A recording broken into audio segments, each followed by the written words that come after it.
At Ritual, we know what goes into the holiday season: the potluck planning, the gift giving, the spreadsheets. So this new year, take a moment for yourself with science backed support that puts you first. So, whether you're focusing on supporting foundational health with a clean vegan multivitamin or supporting your gut health with Symbiotic Plus, do it with 30% off your first month at ritual.com/podcast. These statements have not been evaluated by the Food and Drug Administration. This product is not intended to diagnose, treat, cure, or prevent any disease.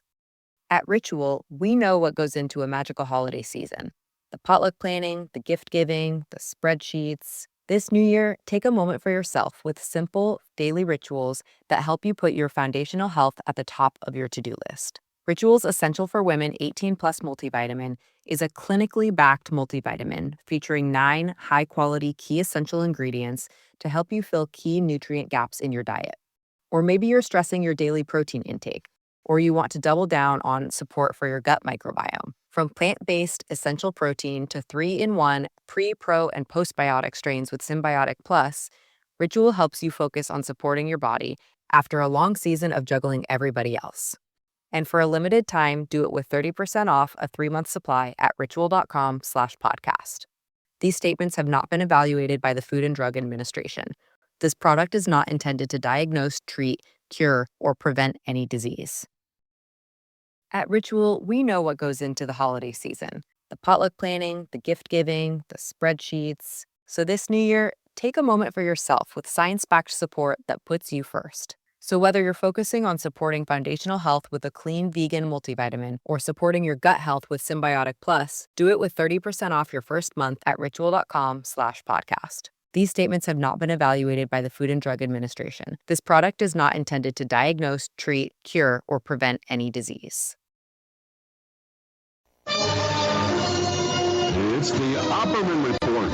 Join digital forensic investigator and PI Ed Opperman for an in-depth discussion of conspiracy theories, strategy of New World Order resistance, high-profile court cases in the news, and interviews with expert guests and authors on these topics and more.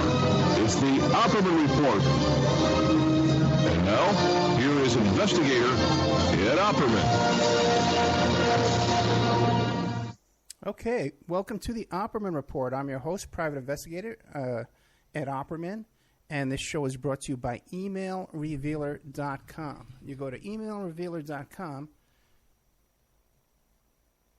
and you can get a copy of my book, How to Become a Successful Private Investigator.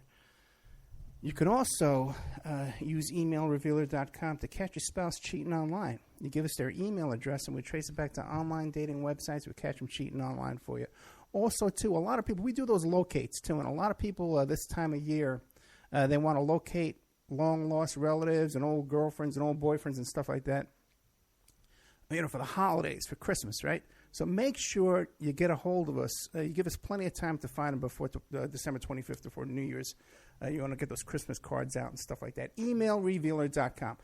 Okay, I want to apologize, everybody, for the late start. We had a problem with Skype, and I could not hear anybody on Skype. I had to reboot, and finally we got you online. We got a great show today for you and a great guest. The first guest we have for you is Don Four Arrows Jacobs, author of the book, co-author of the book, American Assassination, The Strange Death of Senator Paul Wellstone. After that, at the second hour, we have an update from Cooke Hughes about Reverend Ed Pinkney, as you know, who's serving 2 to 10 years up there in Michigan due to some... He's a political prisoner. Let's just put it the way it is. But today we have a Four Arrows, Don Jacobs. Mr. Four Arrows, are you there? I'm here, Ed. How are you tonight? A little frantic, my friend. I had no audio in my headset, as you probably know, for a good 5 minutes there. But thank God we got it all going. Tell us about thank goodness also the number that you gave me was missing the last number, and I had to guess, and I guessed on the first try. Get the hell out of here. Okay, great. Okay, good. Hey, what are the lotto numbers tonight, man? Really, I should. Okay, so tell us about yourself. Who is Don Jacobs, Four Arrows?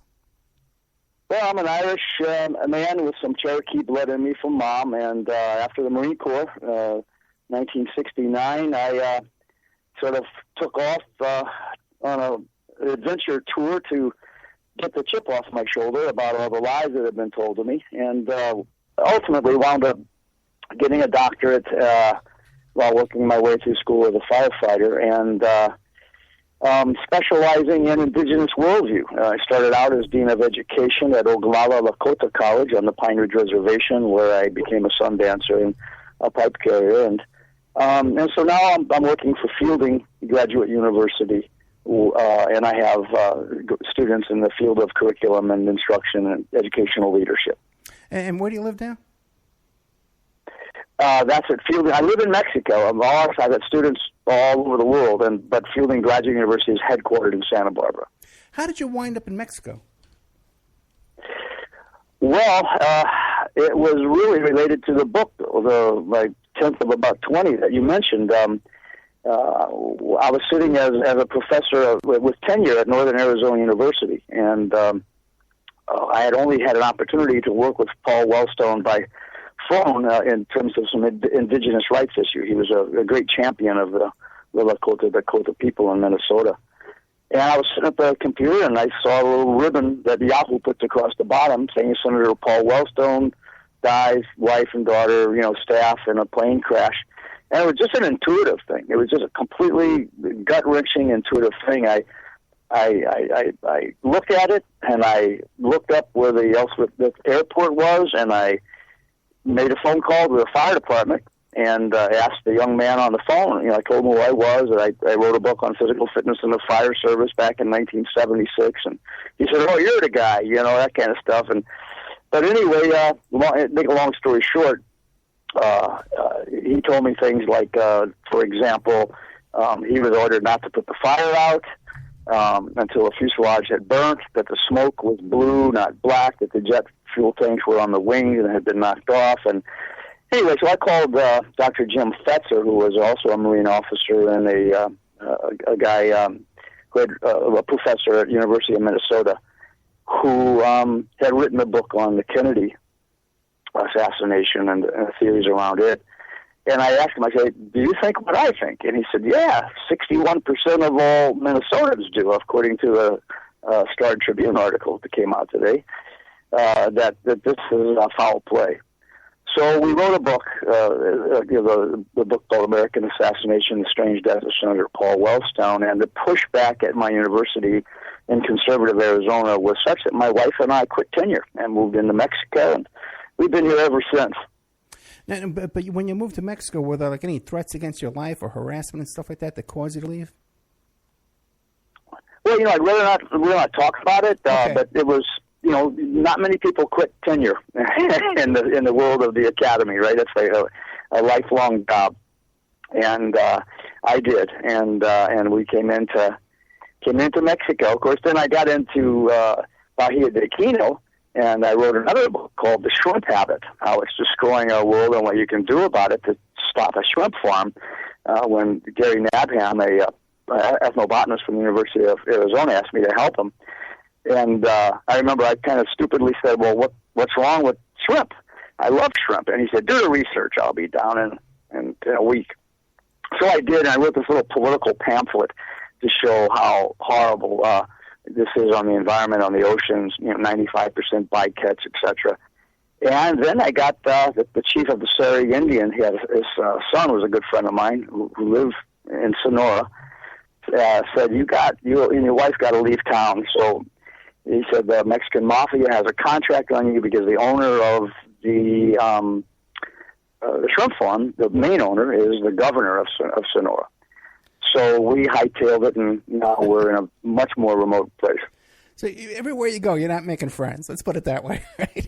Well, here, if you go on Google and you put in Four Arrows Marine Park, you'll see we've created the first marine park on the coast, a no-take zone, and everyone was worried I was going to get in trouble with it, but I started with the fishermen, and so far we got everybody pretty happy about it. So maybe my luck has changed. Well, I hope so. But you're saying that it's not good to eat shrimp. It hurts the environment, the ecology. No, there's only two ways. There's three ways you can get shrimp. One way is fine, that's organic shrimp farms, but there's only about 6 of them in the world. Okay. Otherwise, all the shrimp farms, they dump in so much pesticide and antibiotics into the shrimp ponds that they have to flush that out every 3 days or it'll kill their profit because they put in a lot of pesticide and a lot of antibiotics. Well, where do they flush it? Well, they're all built on mangrove swamps. In fact, 60% of the world's mangrove swamps have been destroyed for shrimp farms over the last 32 years. So all that water goes into the ocean, and it eutrophies. It takes the oxygen away from the ocean. It kills the ocean.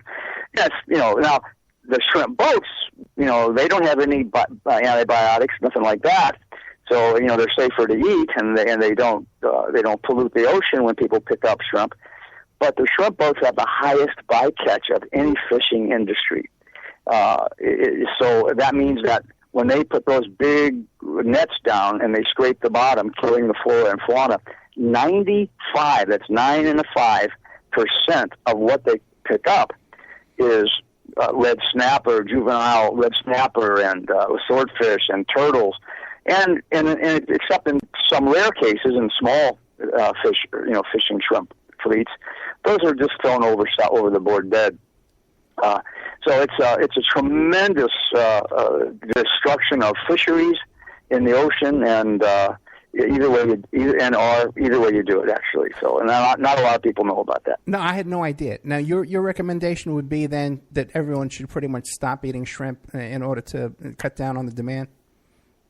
That's what I tried to do. I tried to get a boycott like we did for dolphin-safe tuna a long time ago, right? But people like shrimp apparently better than they like tuna, and people just don't want to do it. I got the biggest restaurant designer in California to go with only organic shrimp for about 2 years in San Francisco, but then he had a hard time getting the organic shrimp. And I think that's probably changing now. So it's a tough one. We like our conveniences a little bit better than we like our fresh water, air, and oceans. That's why I did this no-take zone here in Mexico, because major studies have shown that if we don't have at least 10 to 15% of all our oceans protected with what's called Category 2 marine parks, which is a no-take zone, not size and limit, we won't have any fisheries by 2048.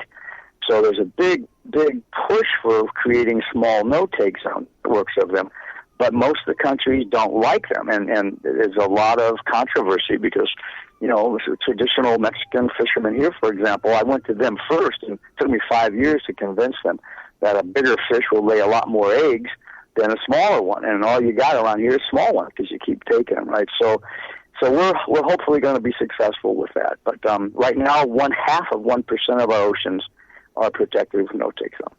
I'm going to have you and invite you back to really get into that topic where, the title of the topic is involved ecology. So we'll get more, focused attention on that for sure. But one last question before we get to our topic about the assassination of Paul Wellstone and your book, American Assassination, The Strange Death of Senator Paul Wellstone, is people right now that are concerned about fascism in the United States and Trump and police crackdown and a loss of our freedoms here. Do you feel that Mexico is a good option for us to flee?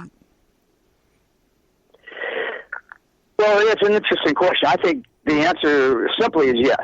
I think it is. I think it's safer. I think that it's a growing economy here. I think it's more sophisticated than most people think. Aside from the drug wars, I mean, the government is corrupt. There's no doubt about it. We've got a lot of journalists that die down here trying to clarify that. But most of that is happening in border towns and places where there's thick drug activity. For the most part, I think 90% of Mexico is I feel safer here than I would back home in East St. Louis. I can guarantee you that. And so the answer is yes. Now, what is exactly going to happen, and based on whatever things that he has said that he actually will do, and that's a crapshoot. We really don't know. Okay, all right. So back to. I'm sorry. Did I interrupt you? I was just going to say. I mean, it's the same thing. I just got back from 3 tours of duty at Standing Rock, and I've been writing a lot about that, but it's the same thing there. I mean, we had this this temporary major victory, but what happens when Trump comes in? again, is another crapshoot. Yeah, because from what I understand, they really haven't stopped any kind of construction over there. They haven't even slowed down. Am I correct about that? Well, I mean, this is one of the things that I write about. I mean, there is a way to know if that angular drill is going horizontal under the river, and experts have told me that if you get an aerial photography of the dirt, you can tell from the texture and color of the dirt. Now they're saying they're not, but they've got a building, protecting the workers around the drill, and so it's, that's the only way to tell. As far as I know, we haven't been able to get anybody with a small drone or rent a charter plane or anything like that. That has to happen. This corporation is pulled out, all the Blackwater kinds of militia tactics, and I mean, you talk about conspiracy theory. I mean, right now I've got a virus, and 9 of the 50 veterans for peace that were down there with me are all having a big virus. And we're all pretty sure it's probably it was a contagion and, from a cold and because it was cold on there. But if you go on the internet, you will see a Lakota woman who was on a Facebook, YouTube, clearly saying that the planes that we experienced flying around without lights on, because DAPL apparently owns the fly space around the camp, were dropping chemicals. And so none of us really want to go there because we got absolutely no evidence except we've all come home sick. So who knows, right? But the company, the company itself is saying that they're not going to. They haven't stopped construction. The chair actually said that to his company. But lawyers are saying no, now that the Secretary of the Army has said that you have to do a full environmental impact report. Even Trump can't challenge that because it's federal law. But I'm not real optimistic. I just know that we've got to keep fighting. When you mentioned the possibility of the introduction of an aerial pathogen, some kind of virus, really, what is to stop them from doing that? There's no reason for them. Well, it's a good question. In the past, when the weather was nicer, we were doing it, and they were shooting them down, literally shooting them down. I mean, they were shooting us with rubber plastic bullets.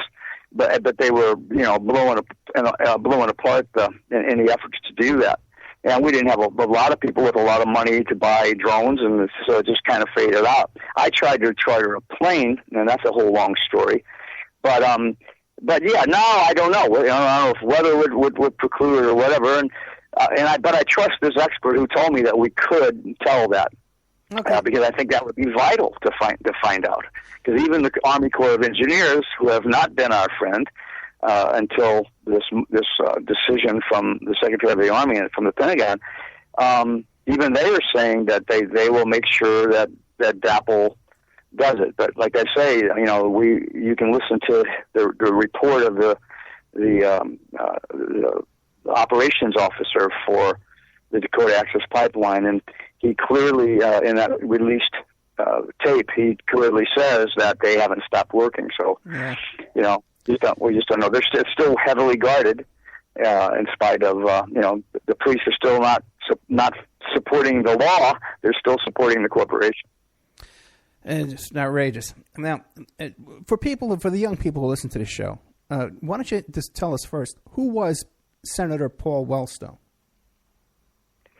Well, all of these things were, I think, like yourself, once you get involved with seeking the truth as best you can, whatever your field is, and you start to learn how to triangulate, you start to smell when there are red flags of persuasion, I call them.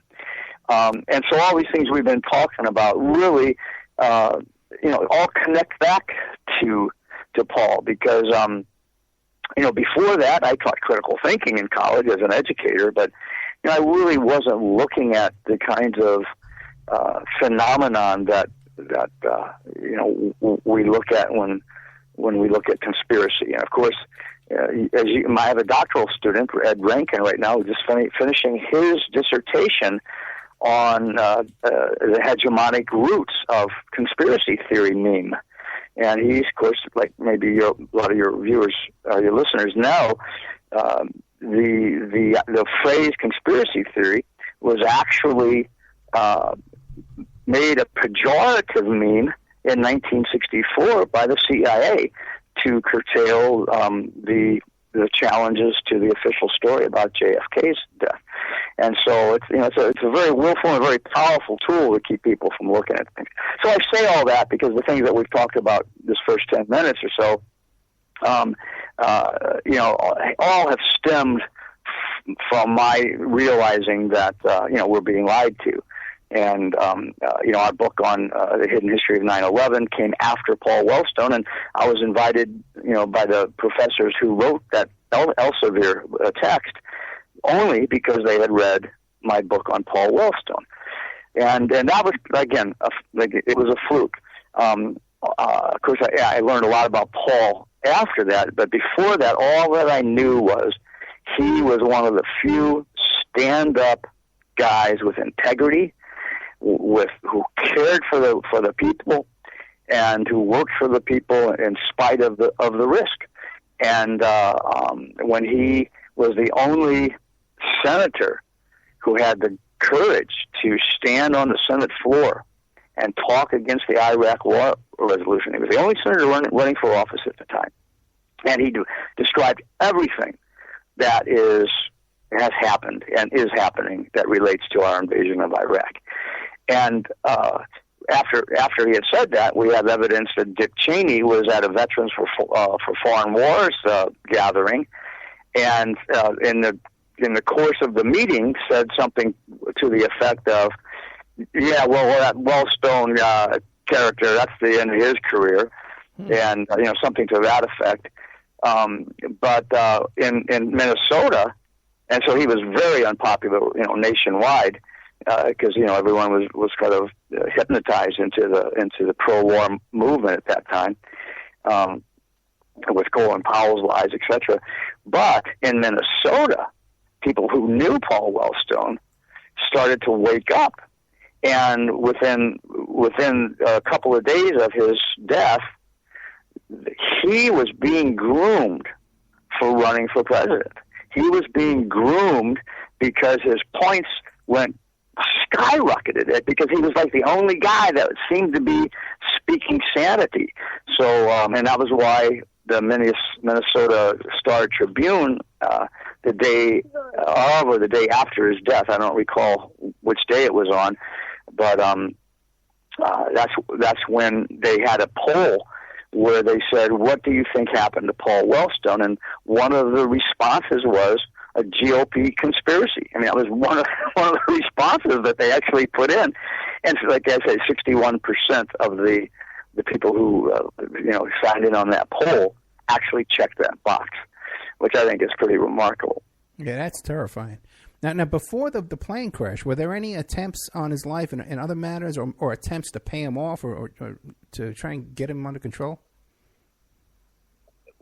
Well, not that I know of, no. Our research did not find anything beyond, I think, the only two that I remember, because I haven't even talked about the Wellstone book in a number of years, because of all these other projects I'm involved with. But what I do remember is the one that Cheney had said at the hall, and then also a conversation that we were able to find between George Bush and Dick Cheney, where after Paul gave his speech on the floor of the Senate,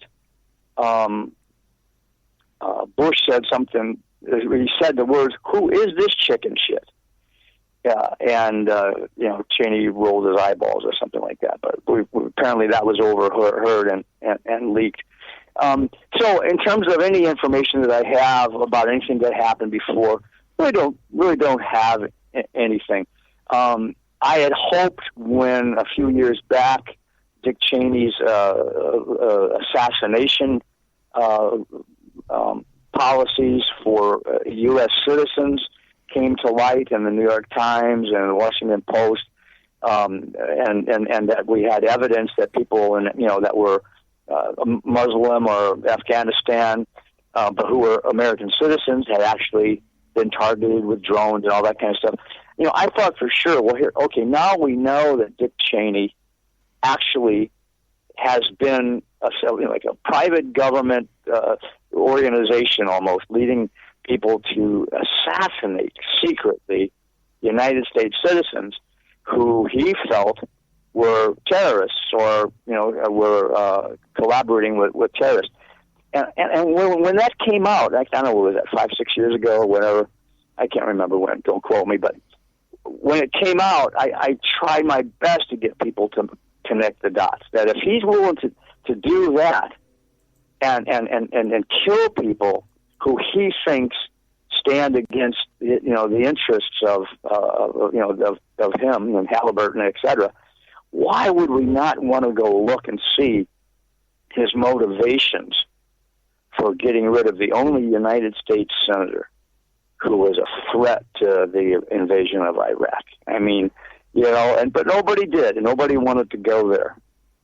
Even his son, I tried to contact, but to my best guess, and this is only a best guess based on a lot of research, his son received a very hefty settlement that Raytheon and the plane company and others gave him to continue his father's work, but he had to sign a no-talk agreement about anything relating to it. And so I really thought that I could get some kind of information of like you're asking about, but and I don't blame him, and I think it was a tough decision if I'm right about that. Yeah, that's what I was going to ask you. Does any of his family members or coworkers or stuff like that, how many of them are in support of this theory that it was an assassination? Yeah, like I say, the only research that we have was that no one would talk to them. I mean, we tried to talk to all of the people that were close, including non-family confidants. I think the Al, what's the guy's name? He's a senator now. He used to be a comedian. Yeah, Al Franken. Yeah. Yeah, Al Franken. And I never interviewed him personally, but he was the only one that had associated, not closely, but definitely associated to some degree with Wellstone. He's the only one that's ever hinted at believing that it was an assassination. And maybe the others, were hushed also for one reason or the other. Now, what is the official story? That it was weather that took the plane down, right? Oh yeah, it was.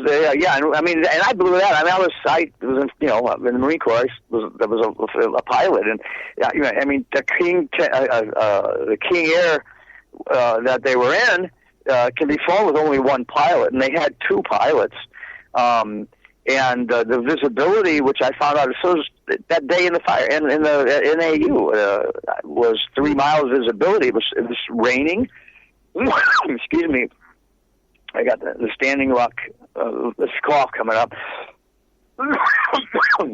But they should have been able to land that plane. And all the stories that came up out of it, just didn't hold water. Even if you go to the video of Snowshoe Films, did a great video about it, and called "They Killed Him" is what the name of it is, and you can download it for free on the internet. But you'll see a scene, and I'm a much younger man than I am now, but you'll see me at Northern Arizona University before I left, and I'm calling the National Transportation Safety Board, and I've got a recording, and the whole world is watching it. Well, not at that time, but the cameras are rolling. So for later on, I call up, and I think I acted like a journalist and said that I was interested in the Wellstone crash, and I was wondering why the NTSB had not done a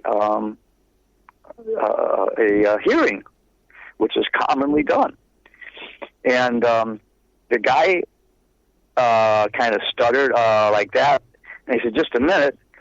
And the person who came back on the phone, I don't know if it was the first one or the second one, it might have been two, it escapes my memory. But anyway, the person who ultimately came back was the top person, was a woman, the top person in the National Transportation Safety Board. And she went like, who are you again? And she was very suspicious, and you can hear this on the phone play. And then the coup de grace was that I kind of, we really thought we nailed something. When I asked her why they didn't do a hearing for the Paul Wellstone airplane crash, she just said, well, we only do those for high profile cases, and essentially hung up. Well, I mean, what can be more high profile than a United States senator in a post 9/11 world with all the allegations about how 9/11 happened, and here a plane crashes, and the FBI, who announced in that little stream on Yahoo on my computer and in the newspapers a number of hours, I think it was 8 hours before the plane stopped burning, quote, no foul play. So how was the FBI on the scene? The young firefighter I was talking to, I said, well, can you tell me anything strange about it? And right away, this is after we bullshitted a little bit about the physical fitness stuff, and anyway, he basically said a couple of things. He said, well, first of all, we were told not to put the fire out. And I said, who's we? I mean, who told you? And he said, well, just a minute. And he was gone for 20 seconds or so, and he came back and he read a business card from a guy. I don't remember the guy's name, but I think we put it in the book. But anyway, he was the U.S. Capitol Police, the ones that guard senators. And, I was kind of miffed at how they could have been on the scene before the fire department, which is only 20 minutes away, whereas Washington, D.C. is, quite a bit further. And so that was one thing. The other thing is I asked, I remember I said, what color was the smoke? And because I just figured it was the jet fuel tanks on a King Air 150 were, would have caused the fuselage to burn so bad. Maybe they were trying to protect the firefighters and they just didn't want them to get close to the fuselage or something, because that would have been a hell of a burn if both fuel tanks were on fire. And as you can see on the cover of one of the editions of that book, you'll see that the wings were knocked off as the plane landed between two trees, and the two trees literally knocked the wings off, and the fuselage continued another 150 meters, and it was the fuselage where all the people were in, of course, and it's what they were ordered to let burning. So it wasn't the fuel jets; they were still intact. You see a little bit of charring on both wings, but the fuel tanks were still intact, which indicated that blue smoke was an electric fire, and of course from there we went on to other speculations. So now, explain to me, this plane didn't try to land like on a highway or a road or something like that? At Ritual, we know what goes into the holiday season: the potluck planning, the gift giving, the spreadsheets. So this new year, take a moment for yourself with science-backed support that puts you first. So whether you're focusing on supporting foundational health with a clean vegan multivitamin or supporting your gut health with Symbiotic Plus, do it with 30% off your first month at ritual.com/podcast. These statements have not been evaluated by the Food and Drug Administration. This product is not intended to diagnose, treat, cure, or prevent any disease. At Ritual, we know what goes into a magical holiday season: the potluck planning, the gift giving, the spreadsheets. This new year, take a moment for yourself with simple daily rituals that help you put your foundational health at the top of your to-do list. Rituals Essential for Women 18 Plus Multivitamin is a clinically backed multivitamin featuring 9 high-quality key essential ingredients to help you fill key nutrient gaps in your diet. Or maybe you're stressing your daily protein intake, or you want to double down on support for your gut microbiome. From plant-based essential protein to 3-in-1 pre, pro, and postbiotic strains with Symbiotic Plus, Ritual helps you focus on supporting your body after a long season of juggling everybody else. And for a limited time, do it with 30% off a 3-month supply at ritual.com/podcast. These statements have not been evaluated by the Food and Drug Administration.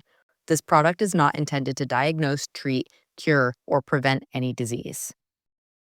This message comes from Greenlight. Ready to start talking to your kids about financial literacy? Meet Greenlight, the debit card and money app that teaches kids and teens how to earn, save, spend wisely, and invest with your guardrails in place. With Greenlight, you can send money to kids quickly, set up chores, automate allowance, and keep an eye on your kids' spending with real-time notifications. Join millions of parents and kids building healthy financial habits together on Greenlight. Get started risk-free at greenlight.com/audio. Right there, they tried to land in the woods? No, it was trying to land on the runway at Elspeth Airport. I mean, it was coming in on landing. It was coming in on approach. Get the hell out of here. All of a sudden, it just stopped responding. The communications stopped, and the plane just, instead of landing on the runway after it made its turn, it just went into the woods next to the airfield and crashed. Okay, and they blame that on weather and incompetent pilots. Exactly. That's the official story. So then, no, correct me if I'm wrong. I got the impression that you were there at the scene shortly after the crash, or no? Okay, I hope I'm not cut up, but you are a little bit. Can you say that again? Yeah, we cut off there for a second, but it was my impression that you were there at the crash scene shortly after the crash, or am I incorrect? I hear that your impression is that after the crash, there were people at the scene? No, yes, you personally. Was Don Jacobs there at the scene shortly after the crash? Oh, man, I'm so sorry. I'm only hearing every word. I can take a guess at it, but am I coming in clear to say yes or no? Yeah, you sound excellent. Yes, good. Oh, now you do. Now you do again. Okay, now try it one more time. Yeah, I heard when suddenly we had a little glitch and it sounded really weird. Yeah, my question is, I got the impression from you telling the story that you visited the scene of the crash shortly after the crash. Is that correct? I didn't actually physically go there. Jim did, my co-author. Okay. So now, then again, I had this impression that they would try to make some kind of emergency landing. They had some kind of failure from weather, and they're miles away from the landing strip. But now you're telling me that they made it there. They made it there in the bad weather, and now they're just trying to land, but they fall short of the landing strip. Yeah, well, I think they actually went over it. They just kind of went right over it into the woods. Okay, then what is your conclusion then? Why do you think that happened? Well, I mean, we don't know, but what we concluded was that because a number of witnesses did not get interviewed, that we interviewed, because they didn't do an investigation, a number of witnesses said things like they heard such and such a sound, they heard the motor cut out, one person had his garage door open and closed, something to that effect. I mean, Jim has stayed with all of this, so I'm probably being inaccurate because to be honest with you, I thought we were going to be talking about Standing Rock. I would have gone back and read my book again. Oh. But I do remember that our conclusion, was that it was one of the Raytheon's new, because at that time the Raytheon had created the Ray machines that can just completely shut down all electrical and they were in existence at the time, and now they're unclassified weapons as far as I know. I haven't been researching this in a long number of since 15 years, but all the indications were that that's what had happened, that all communications had been blocked out, that controls were not usable, and that neighbors were having that were in the line of the electric impulse weapon were having issues with their garage doors and stuff like that. So we just assumed it was. We had no idea, but we offered that kind of possibility. That's interesting. You mentioned the thing about the garage doors, because there was a whole thing going on here. I live in Las Vegas, and we have Nellis Air Force Base here. And there was a thing going on here back around 2001, 2002, where this is right around the same time, now that you mention it, because this plane crash took place in 2002. And there was a thing going on over here where people near the Air Force Base were complaining that their garage doors were opening up for no reason. And interesting. Yes, and the base was denying this. They says, we don't know anything about it. We have nothing to do with it.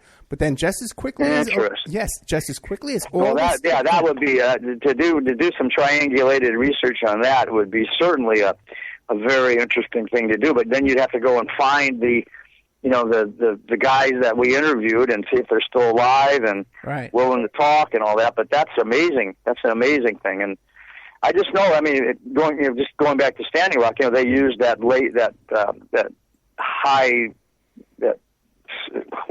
I can't remember, the LASR or something like that. It's a weapon that has, the sound is such a high vibration it makes you sick to your stomach and dizzy. And they had that mounted on an armored car on the lines, right?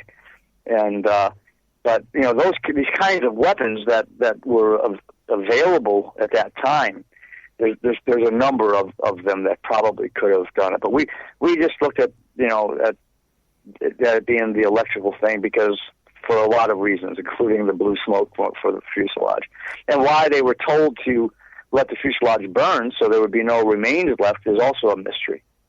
Right. Hey, now you mentioned earlier, too, that the NTSB said, well, we don't hold any hearings because it's not a high-profile enough case. Now, who would appoint the head of the NTSB? Is that an appointed position? Like Bush would have appointed that person? Do you know? I wish I might have known that. I probably did know that, but I don't remember now. But that would be an interesting thing to find out. I just don't remember. I'm almost positive it was a political appointed job, because as I'm just thinking about it right now, and I could probably, if I wasn't holding the phone, I could Google it and have your answer in 5 minutes. But I think it was definitely, because what I remember is that she had been in another administrative position with the government before she had been given the position as director of the NTSB.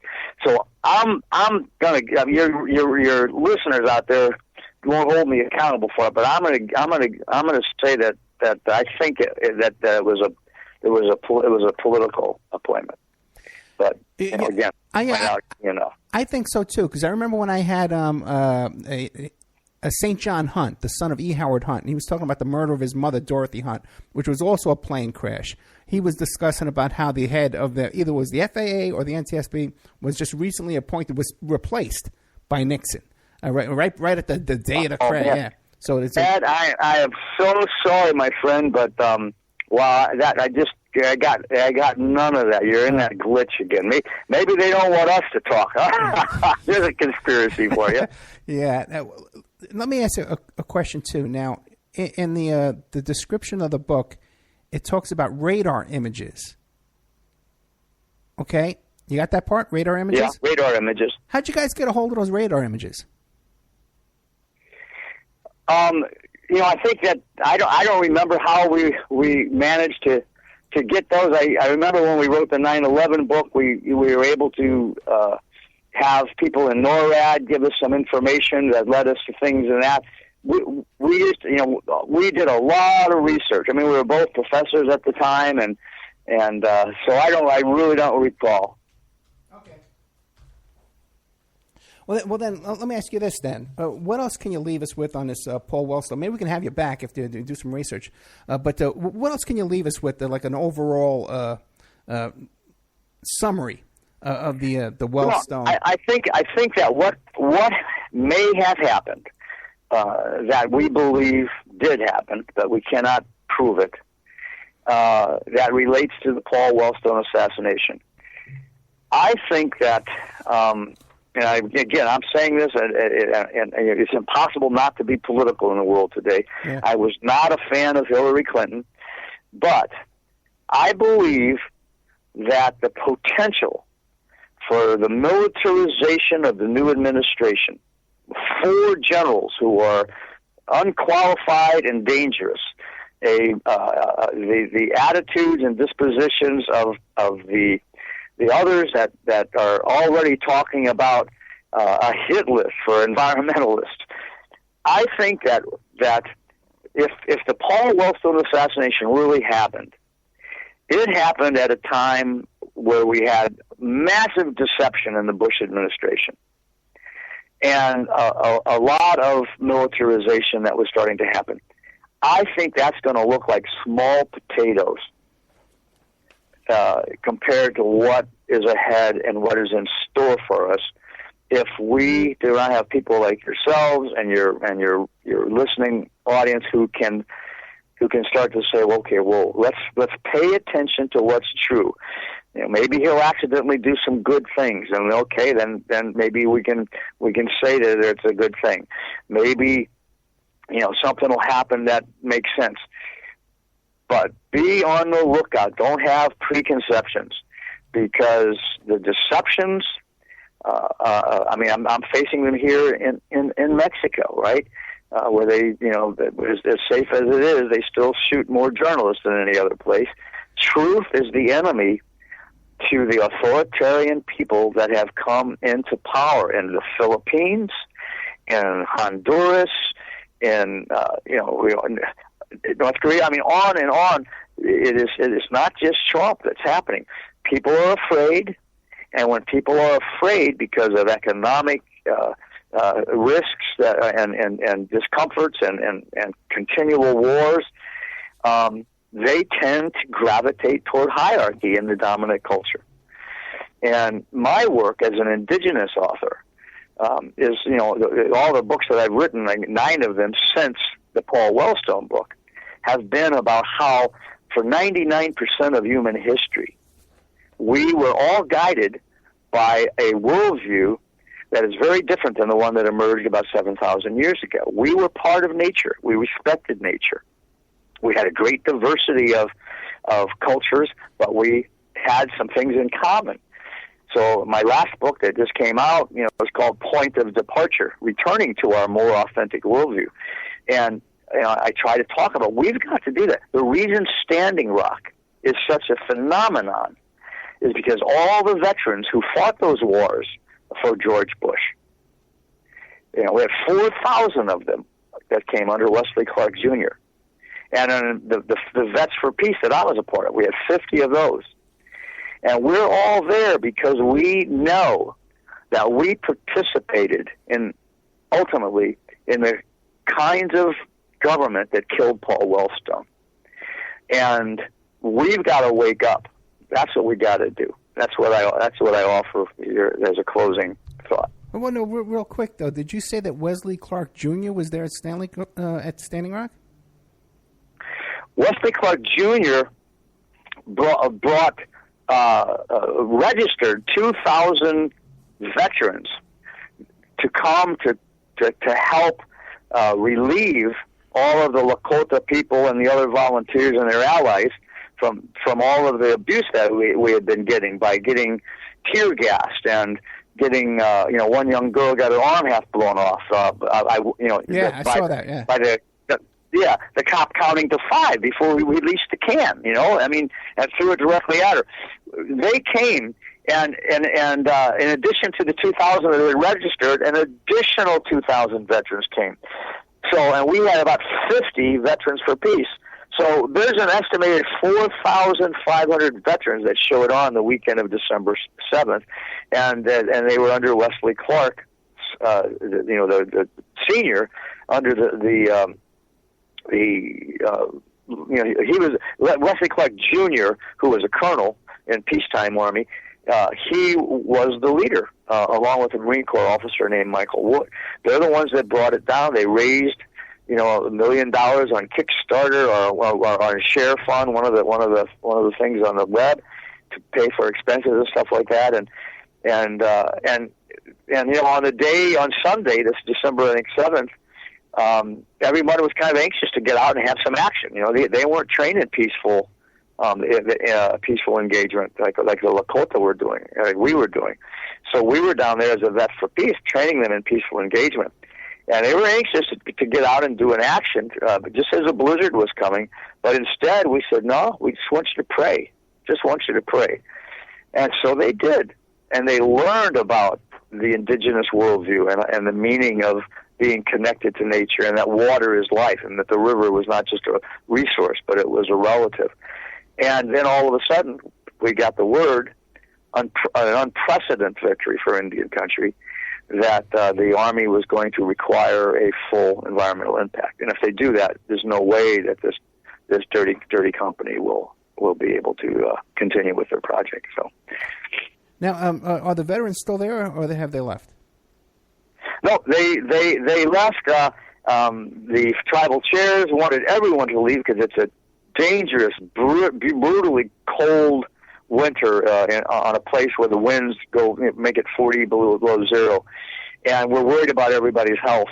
But about 1,000 people, some vets, stayed, but mostly they're Lakota, or from the 200 tribes. They all stayed on the ground, and they're because they don't trust that this was not some kind of some kind of a scam on us. So they're staying there to help see, to make sure that the construction work isn't going to continue happening. Okay, now, and what about people who still want to? Because I have a bunch of hosts at my different stations and stuff like that who have been visiting over there and stuff like that. So people that still want to go there and visit and take part, do you recommend yes or no? Yeah, I don't recommend going there now. If you got the facilities to bring wood or something like that, but staying in that area, if you are not used to being in Alaska and camping, then it's a dangerous place because of the weather. But they certainly still need support, and you can find enough places online to get wood to them for the winter and that kind of stuff. That's still real important. The most important thing is for people to become aware, to really wake up that this could be a turning point. This could turn oil industries, the divestiture movement that's happening to keep banks from that are investing in the Energy Transfer Corporation. Are more and more of them are divesting, and this company has lost millions of dollars because of our protests. And they're going to in January they're going to lose their 92 contracts that were negotiated for $85 a barrel in 2014, and down to half of that now. So these companies are losing all kinds of stuff. Now, for them, that's just a problem for their investors. They got plenty of money, and they're greedy. They'll still, if they can put that 300,000 gallons of oil down from the Bakkens in North Dakota, they'll still make. In 3 years, they'll make all their costs back, and this is just a greed thing. But that pipe's going to leak, and it's just a matter of when. And the oil is going to be sold to Asia. It's not going to do us any good, but it's going to continue what's happening around the world, where indigenous people are taking the lead to try to save the last of our environment. A lot of people don't know that 80% of all the biodiversity that's left on this planet is only in 20% of the landmass. And that 20% of the landmass is occupied by people who didn't develop it, the indigenous people. But they're all under attack by the mining and oil companies, and many are being killed. So 141 indigenous activists were killed in Honduras in the last 2 years, for example, right? So we just got to be aware, and we've got to support the truth. And let me ask you this. And the truth isn't easy. So now, when I did my first show about Standing Rock, right? This is way, way, way at the beginning. I couldn't even find a guest. Couldn't find a phone number, anybody to contact. I couldn't even find a guest. Okay, and since that time, it's become, because I'm a local activist here in the Las Vegas area, right? And when we have our events here and our rallies and stuff like that, this is the most popular event that attracts the most people to come and support the No Dakota Access Pipeline. Are you encouraged by that when you see around the country that people are becoming more active? Amazingly, it's a phenomenon. I am so encouraged. I just wrote another article called "No Sitting for Standing Rock." Don't give it up, because the momentum has to happen. We can't. This is the only victory. This is the only victory in 500 years, man. This is big. But when I drove back from Standing Rock through Missouri, Nebraska, and Iowa, I asked the filling station people, restaurant owners, I asked a lot of people, do you know what Standing Rock is? And do you know what the Standing Rock pipeline protests or water protectors? I'd say 90% didn't know about it. So in certain circles, a lot of people do. A lot of movie stars have talked about it, but we still, a lot of people don't know about it. And a lot of people who do, like almost the entire state of, or half of the state of North Dakota, they believe the propaganda that DAPL put out, that these are a bunch of drunken Indians that didn't get involved with legal procedures, etc., right? So I'm writing a book on it right now, and my book will be out in about 10 months. But, yeah, keep on it. Keep on it. We've got to make this big enough so that the oil companies all over can start investing in alternative energy and become our partners and put their weapons down. And that's going to be hard when you now have an administration that thinks that climate change is a conspiracy theory. Yeah, we actually have a weekly drum circle at Sunset Park, which is right next to Wayne Newton's house. So hey, Wayne Newton Wayne Newton. If you see him, tell him Four Arrows. Don Jacobs said hi. He sponsored me for the 1996 Olympics with his horse love nights. So get at it. Wayne. Yeah, we try to get him to come down. He doesn't answer any of our contacts. But if I see him, he's I can imagine that. It's hard to get a hold of a celebrity at that level. Now, 4 Arrows. How can we find you? Do you got a website? And I want to hear a little bit about the rest of your books too. Sure. Just go to 4 Arrows Books. Spell it all out. FOURROWSBOOKS. 4arrowsbooks.com. Okay, and Twitter or anything like that, or Facebook?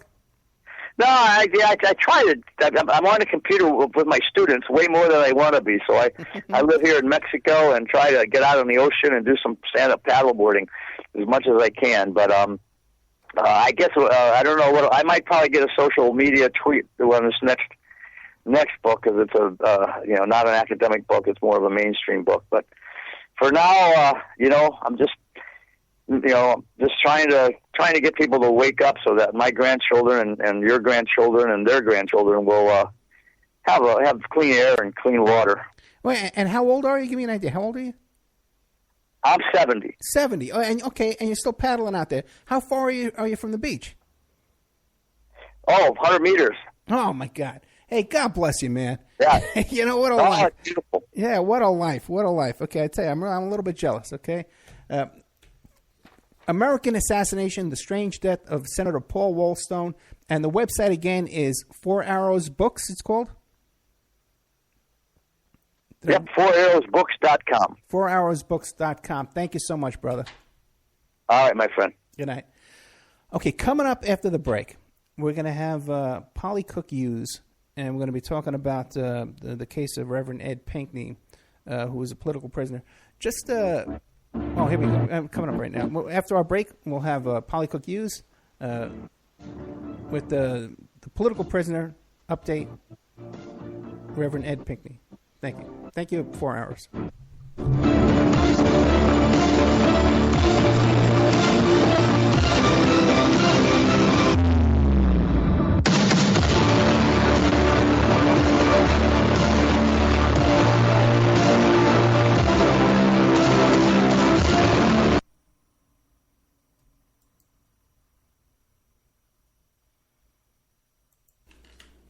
And now a word from our sponsors.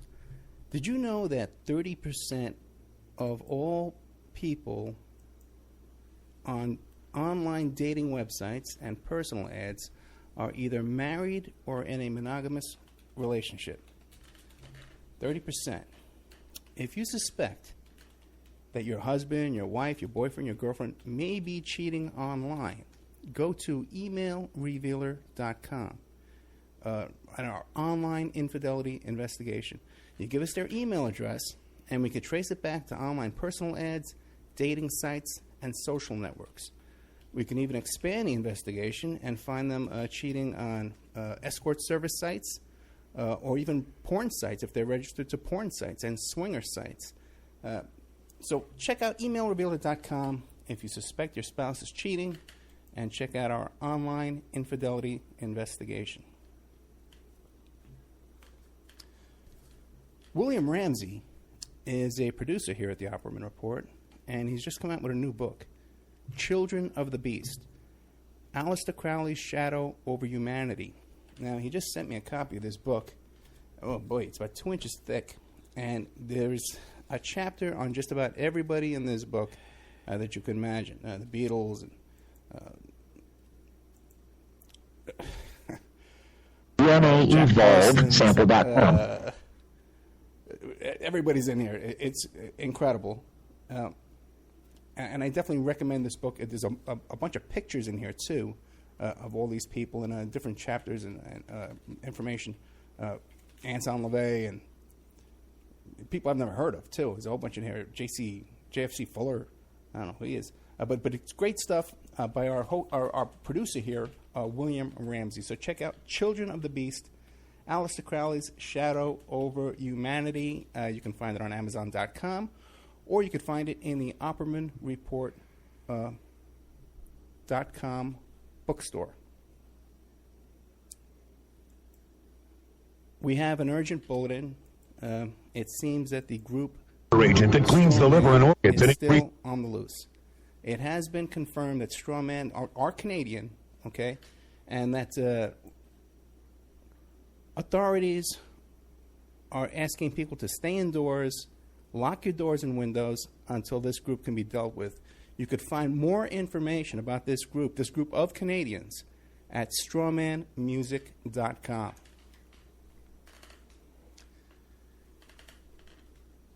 You can have your ad played here.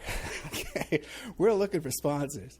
Okay, in fact, we desperately need sponsors right now to take this show to the next level.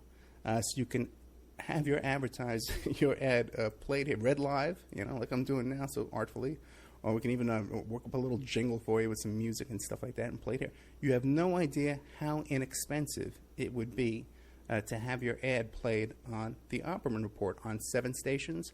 Live Friday night, and another 7 stations live on Saturday night. Each year, and instead spend it replayed every day of the week on different stations, and then archived on YouTube, Spreaker, iHeartRadio, iTunes, and all different kinds of podcasts, Pod This and Podbean, all different kinds of places who archive the show for us. And on those archives, your ad would play indefinitely, forever. You also get a little banner on OppermanReport.com. You get a mention on the air. You get a little interview on the air, and all kinds of fun stuff if you sponsor. Otherwise, I'll bring you light to important information. We have an opportunity to get this show on a major AM/FM station in California. We've been approved. So if you want to sponsor us into that, so incredibly inexpensive that your ad would be heard by a the range covers 5 million people in population where your ad would be broadcast, and Information nobody else does, and creating for free. So really affordable prices to sponsor OppermanReport.com. Get a copy of my book, How to Become a Successful Private Investigator. You can get a copy of that book at emailrevealer.com, or you can get a copy of that book now. It's back up on Amazon.com. How to Become a Successful Private Investigator by Ed Opperman. And this book has been updated a little bit from the previous book that we had that was available. Bombas makes the most comfortable socks, underwear, and T-shirts. Warning, Bombas are so absurdly comfortable you may throw out all your other clothes. Sorry, do we legally have to say that? No, this is just how I talk, and I really love my Bombas. They do feel that good. And they do good, too. One item purchased equals one item donated. To feel good and do good, go to bombas.com/add-large and use code add-large for 20% off your first purchase. That's bombas.com/add-large and use code add-large at checkout. Over the past 75 years, more than 10,000 chemicals have entered our food supply, but the EU allows just 300 additives. At Thrive Market, we prioritize quality, banning over 1,000 ingredients found in conventional grocery stores. Our Healthy Swap scanner helps you find better versions of your pantry essentials without the junk, dyes, or fillers, and everything is delivered right to your doorstep. So shop at a grocery store that actually cares about your health at thrivemarket.com/get started for 30% off your first order and a free $60 gift. Over the past 75 years, more than 10,000 chemicals have entered our food supply, but the EU allows just 300 additives. At Thrive Market, we prioritize quality, banning over 1,000 ingredients found in conventional grocery stores. Our Healthy Swap scanner helps you find better versions of your pantry essentials without the junk, dyes, or fillers, and everything is delivered right to your doorstep. So shop at a grocery store that actually cares about your health at thrivemarket.com/get started for 30% off your first order and a free $60 gift. To our wonderful listeners.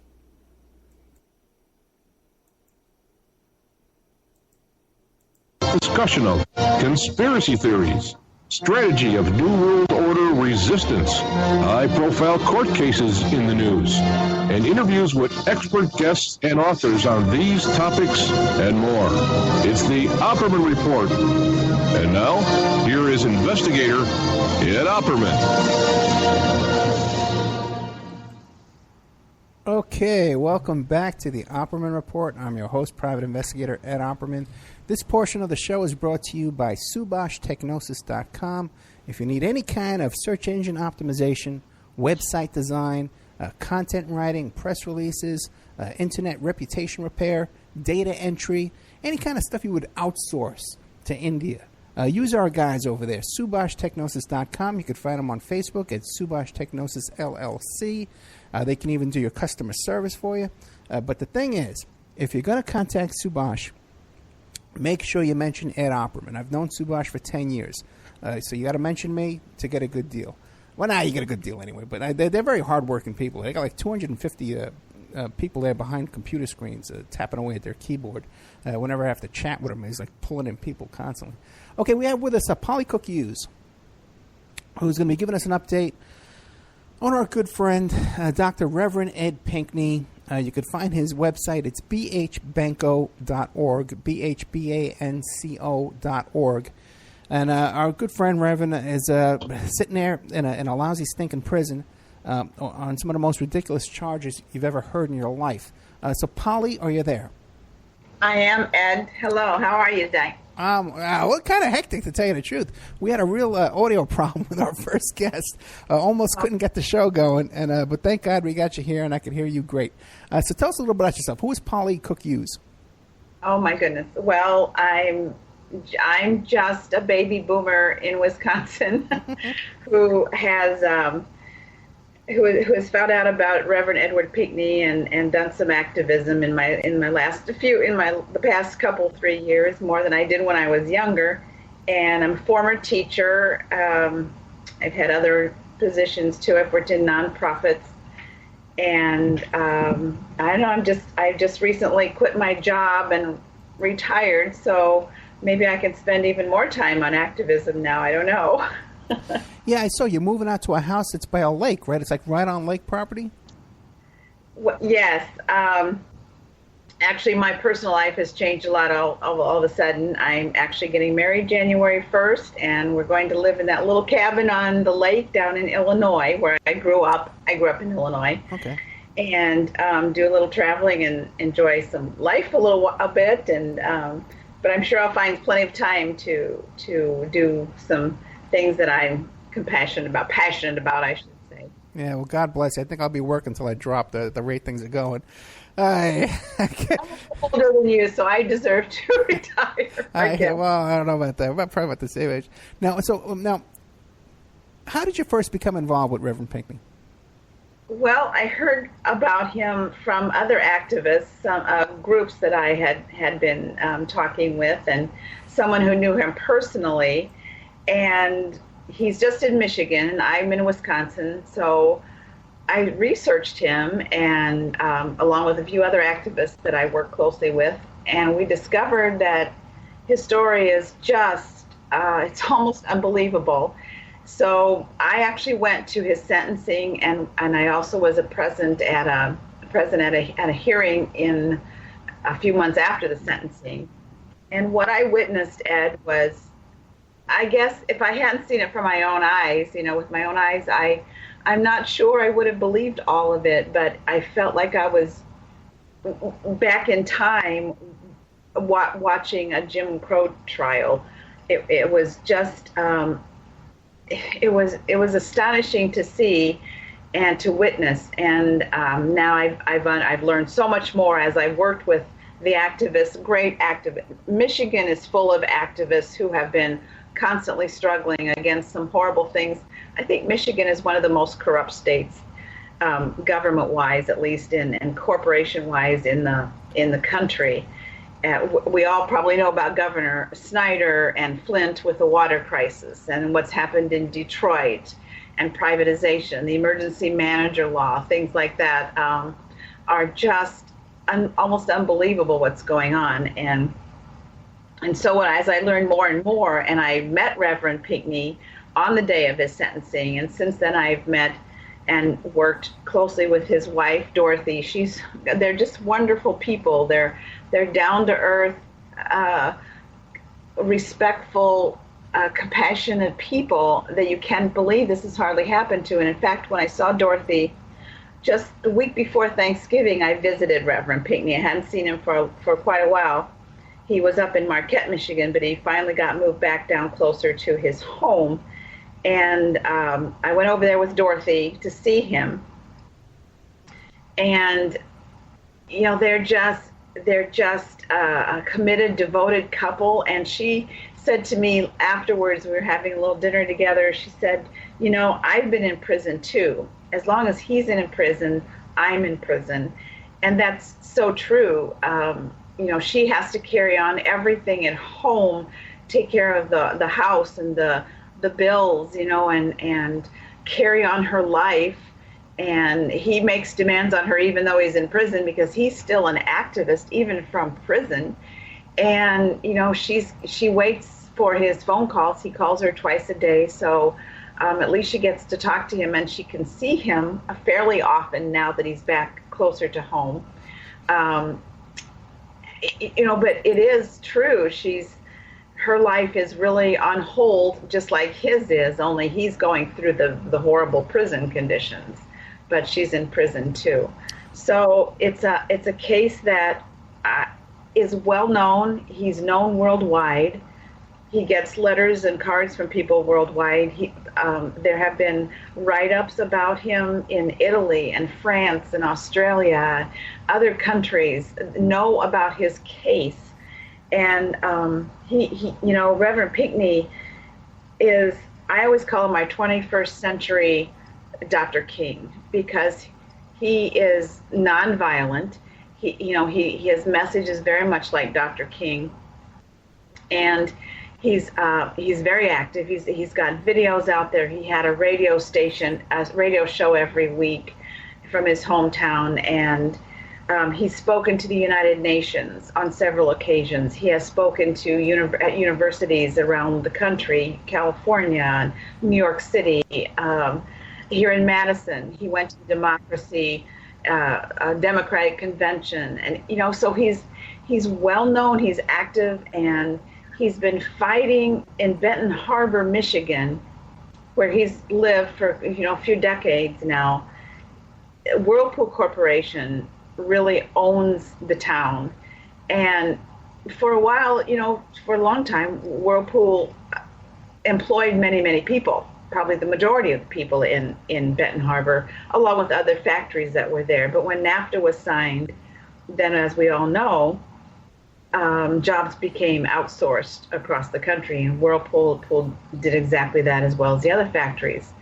But beyond that, even, which of course brought poverty and unemployment, and people lost their homes, and the dignity was gone, and then there were there was a crisis in Benton Harbor, and there was some violence in Benton Harbor, and some murders and deaths that were unexplained. So it escalated, and Pinckney was always there to help the residents.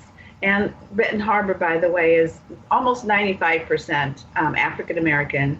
The Twin City, which is just next door, right on the beautiful white shores of Lake Michigan, is, and for some reason I've lost it all of a sudden, there's a Twin City that's almost all white. Okay, so they're butted up against each other. And there was a park that was bequeathed to the city of Benton Harbor years ago by a couple in memory of their infant daughter who died. And it was supposed to be for the children of Benton Harbor into perpetuity, never to be changed, nothing to be done with it but maintained and kept for the residents and children especially of Benton Harbor. So those included the beach, a lot of lakefront, beautiful parkland. Well, Whirlpool decided they wanted to basically gentrify the area, and they wanted that land. But they wanted this public land. They went in and they got it. And the state of Michigan allowed it, even though everything was against it. It was really illegal what they did. So they took this land and they closed the beachfront to residents. They charged people to go into the park, and they turned it into a Jack Nicklaus 5-star golf resort. And they have the PGA championships there every 4 years in Benton Harbor, Michigan. So they're telling me that it's St. Joe, Michigan. That's the white town. Thank you, St. Joseph. See, people are listening. Don't worry. My brain is a little bit fried right now. I've been going all different directions. But yes, St. Joseph is basically white, and Benton Harbor is basically African American.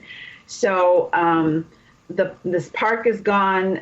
Of course, the condominiums were built on this land and this golf course, and it's very wealthy. So now the people are being pushed out of Benton Harbor, and this is what Reverend Pinckney was constantly fighting: the land takeover, the corruption in the government, the corruption in with Whirlpool Corporation.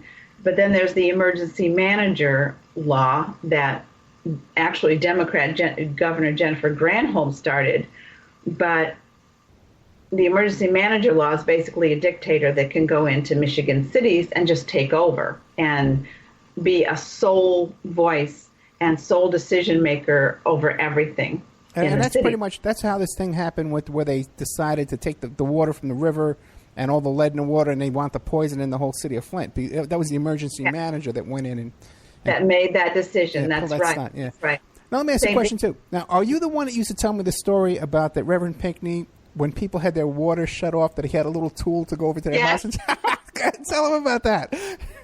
Yes. Well, in Detroit, we know Detroit's a mess, and it had an emergency manager also who took over and made all those decisions, privatizing, and the water was shut off. The water rates in Flint and Detroit and many other cities in Michigan have just the cost has to the people has risen like 400%. It's unbelievable what they're charging for the water. And of course, we know what happened in Flint. It's not even, it poisoned the children of Flint, Michigan, and it still is.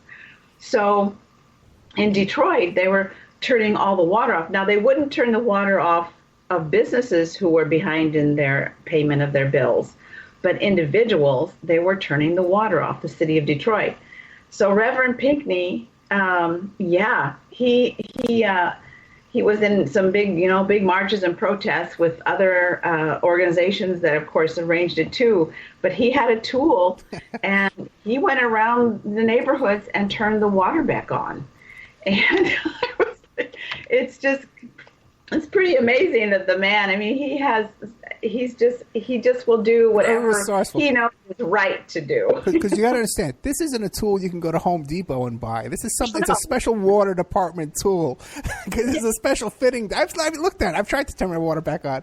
There's a special fitting down there. You know, you can't just use you need a water department tool. So I guess you got it on eBay. Even a call out on some radio show that he'd like to get another one because then, somebody to help him. And someone sent him one. So I don't know how he got his hands on the first one, but it's not just a little pliers that you can use to turn the water back on. Okay, so now our dear friend here, Reverend Ed Pinckney, he's 67 years old. He's probably 68 by now. 68 years old. Now, and he's there in Benton. They got him in this prison in Michigan, and he's serving 2 to 10 years. Now, to get 10 years in prison, he must have killed somebody or be charged with terrorism or burglary or armed robbery. Was it armed robbery? Is that what Reverend Pinckney did? Was it armed robbery? No, Reverend Pinckney called me last night, and I told him I was going to be on with you tonight, and I asked him, what do you want me to specifically, is there anything specifically you want me to make sure everyone knows? And he said, Polly, we need to talk about more and more and more how those scales of justice have been tilted away from the individuals and the typical American, you and me. And if you're a corporation or if you're a wealthy person, you got it made. But if they don't like something you're doing and you're just an ordinary citizen and they want to put you away, this is what happened with Reverend Pinckney. It doesn't just happen to Pinckney, it's going to happen more and more and more. And indeed, we are seeing that across the country that it's happening. But he wanted me to point everybody to an article. He asked me to write this article back in August about the scales of justice and how they're not what they used to be, and they're not for everyone, and how this has been such a nightmare for him. So I'd like to let everybody know there is, if you go to counterpunch.org, and just put in Rev Pinckney, actually, you'll find a whole list of articles, and they're by different people. I've written a few, other activists have written, Reverend Pinckney's written some, and they really do explain a lot of aspects of what he's been going through, besides what's on the bhbanco.org site. So what Reverend Pinckney did was, no, it wasn't armed robbery, it wasn't murder. Here's what he was accused of doing. Under the emergency manager law, a dictator, basically, an emergency manager comes in, which we call a dictator, comes in and really strips away the power of the mayor and the council. But there was a mayor in Benton Harbor that was really a tool of, or a puppet of, the Whirlpool Corporation. And he was doing some things that most of the citizens just were very much against. So they decided to recall this mayor, and Reverend Pinckney was involved. So back in 2014, early 2014, in bitter cold January, February, they were getting signatures for a recall election. And they had to have something like, 393 required signatures. They turned in 728 signatures. Well, of course, they throw some out. So I think they threw out 300, but they still had 428 signatures, 35 more than they needed. And the recall was set. The election was set. The signatures were certified. Reverend Pinckney left. What they were going to charge him. That's what a SWAT team went. And a SWAT team, if you don't know, you probably do know, Ed, they're meant to kill. They had their guns drawn. They were they were surrounding his home to bring him in. And over 5 dates that they alleged were changed on petitions, which could have just been thrown out, and they would have still had 30 more signatures than they even needed for the election. Let me ask you a question. Now, this business about these 5 dates being changed, what would be the benefit of changing these dates? What would motivate somebody to say, hey, I'm gonna change these dates because that's going to do something good for me? Because, first of all, 5 signatures, you got way more than 5 signatures. What would be the motivation for changing 5 signatures? Well, dates.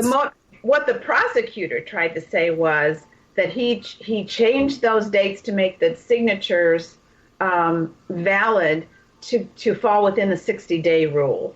So you have to have the signatures all done within 60 days of the election. But they still had more dates than they needed. Right. And and at the trial, there was no evidence. In fact, there were witnesses. There were many witnesses. 95% of the witnesses that came to the stand told the jury that they signed themselves. They made their own signature, their own date. Sometimes they had to change their pen because it was cold. The pen ink would stop flowing, or it would, they had to change, and then the color would be different or something. So different reasons. They might have used a different pen, but they changed the date if they had to. One county commissioner came to the stand and said, "I changed my own date when I realized I wrote the wrong one." He didn't change anything. And so this went on and on. The evidence was that he was innocent of changing any dates. But the real kicker is, even if he had done that, those would have been misdemeanors and usually a fine would be levied. But they charged him with election forgery and made them felonies so that they could put him on trial and give him a harsh sentence. And so there was no motivation. Now, the prosecutor also said, and we talk about this in this article, that Pinckney was an activist. Pinckney had a radio show. Pinckney went into court and observed courtroom proceedings. Pinckney had led protests and marches. Pinckney was a community leader. He talked with residents. So because of who he was, he had motivation to do this, and he must have done it. That was the prosecutor's case during the entire trial, and even in the briefs that they have to supply to the Court of Appeals, because Pinckney's attorney has, given briefs on bond on appeal and appeals to get him out, but the prosecutor has to answer, and that's what he always comes back to. Because of who Pinckney is, he must have done this. And the really horrible thing, too, that I think was happening in the courtroom was that the judge and the prosecutor would say to the all-white jury, by the way, that you can convict this man with no evidence. They said that over and over during the trial. And they had no evidence. So he was convicted with no evidence. And we got to remember, too, this is a man, too, that was jailed previously for quoting the Bible. Okay, so it's yeah, right. My goodness.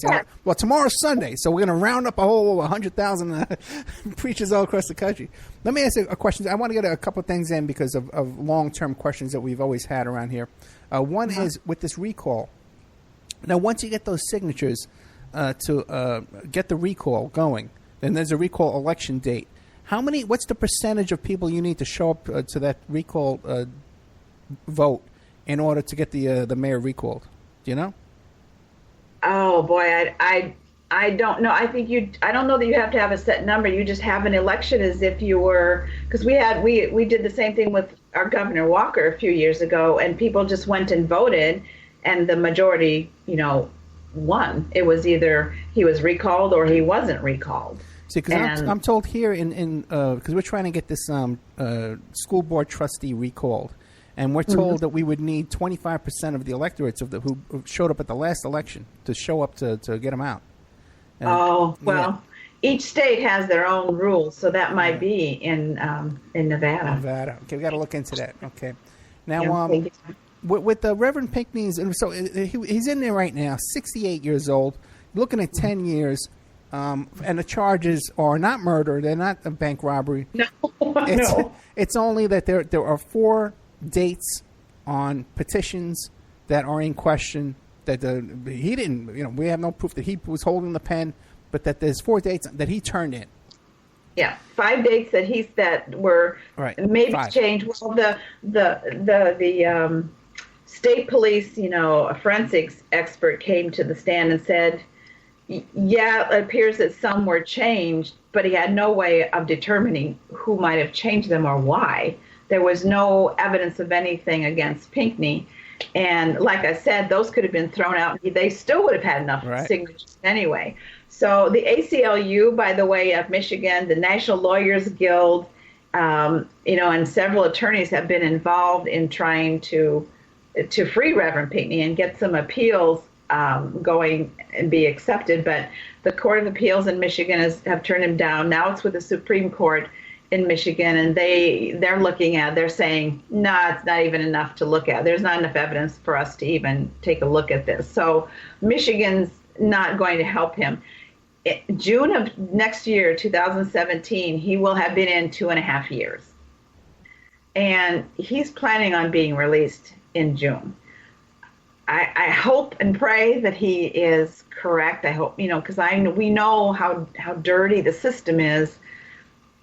I'm so afraid that they're going to do something to deny him getting out at the minimum time.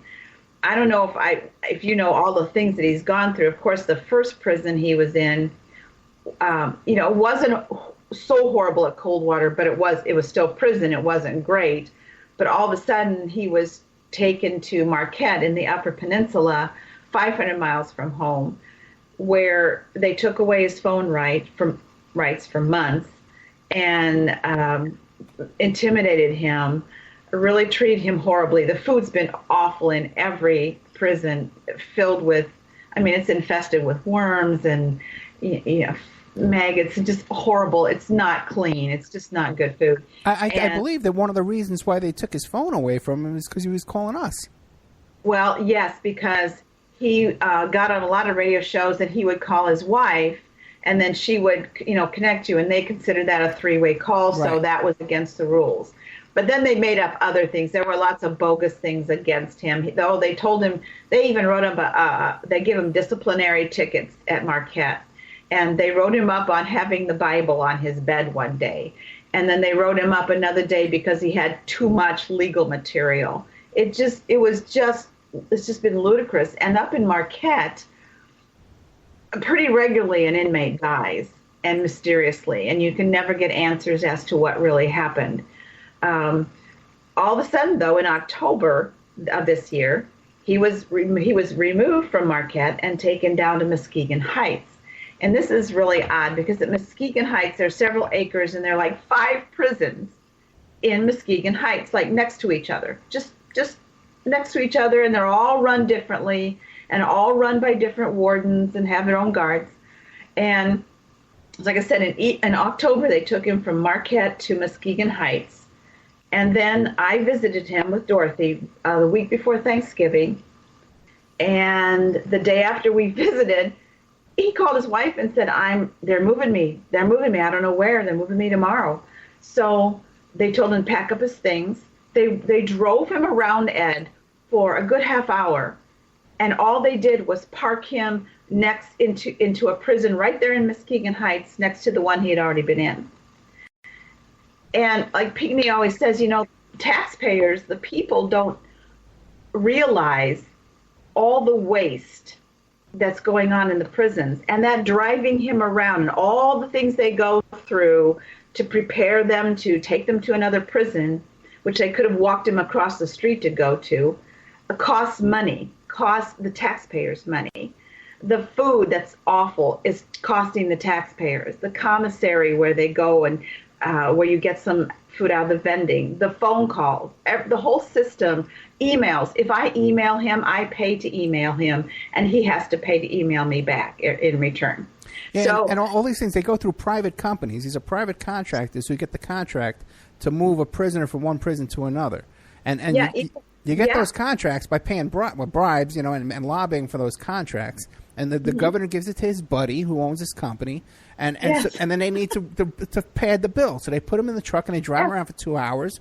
And this is all, everyone knows this. Yeah, this is outrageous. It is outrageous. And he has told us that this prison he's in now is worse than Marquette, Marquette was a nightmare.